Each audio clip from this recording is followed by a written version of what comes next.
金华社案今仔搁再开庭提醒前民众党的党主席郭文德等人，因为台北市的前副市长裴正先请假，今仔是该勘验台北市都委会会议记录的录音哦。维建集团的主席沈庆景嘛，因为断伊请假，伊嘛向法院来申请拒保停押。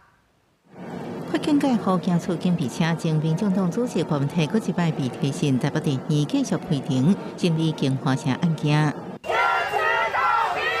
支持者电话声援70个开庭重点为质问前台北市副市长裴振兴，检出勘验包含台北市都委会775摆会议在内3场会议记录录音，因为天气临时改变，也好在被告李文忠就提告定了提早离开。本来是要传唤证人，后来改勘验这样。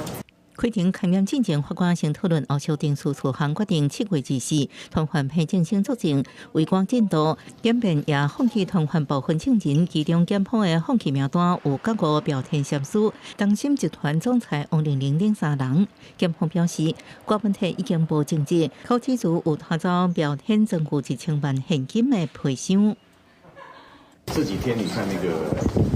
就是北检传来证人，看起来他们对以前那个希望构成，他们都有些讲法。现在看起来这个科词其实比较有利的。本来这摆开庭，共款户提醒维景集团主席沈庆景，暗过伊断议请假核准，各向这边向法院申请拒保停押。检方表示尊重暗过减轻交保条件，加上科技设备监控。法官已经请沈庆景律师先提交保金额，各要求保证人是国内有资的人，应用保金索赔担保做后续，审酌参考。记者综合报道。